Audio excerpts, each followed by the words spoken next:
Саламатсыңар балдар. Кыргыз тилден машыгуу сабагын өтөбүз. Биринчи көнүгүү суроолорго жооп бергиле дейт.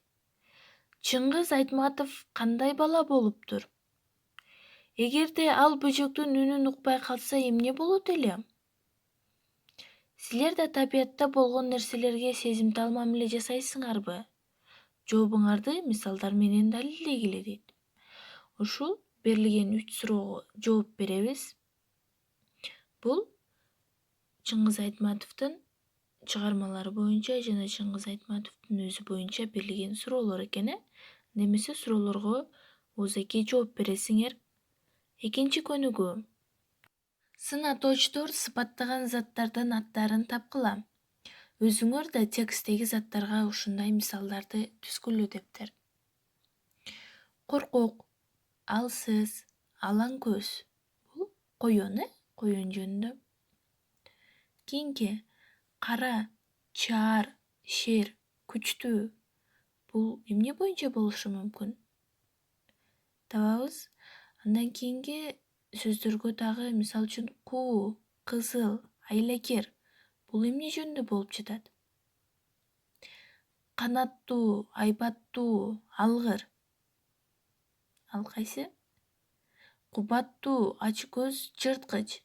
Мына ушулар кимдер тууралуу сөз болуп жатат же эмнелер тууралуу? Ошолорду жазгыла. Үчүнчү көнүгүү. Жаңылмачты жатка айткыла, сын атоочторго суроо бергиле дейт. Жаңылмачты айтышты билебиз, балдар? Кандай эмесе окусак? Былкы былкы былкы таш, былкылдаган кызыл таш. Таар токум чаар таш, тайгаланма кара таш. Жаңылмачты жатка айтасыңар жана сын атоочторго суроо берип көргүлө. Кайсыл сөздөр сын атооч? Мисалы үчүн кызыл. Кандай? Кызыл, бул түсү. Төртүнчү көнүгүү. Сын атооч сөздөргө мааниси боюнча туура келген зат атоочтордун бир нечесин көрсөткүлө. Ким көп табат?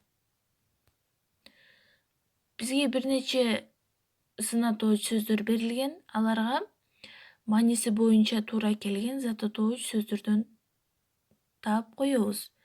Мисал үчүн коркок коён, мээримдүү эне, учуучу эмне, гүлдүү эмне. Ушул сын атооч сөздөргө дал келген зат атооч сөздөрдөн коесуңар.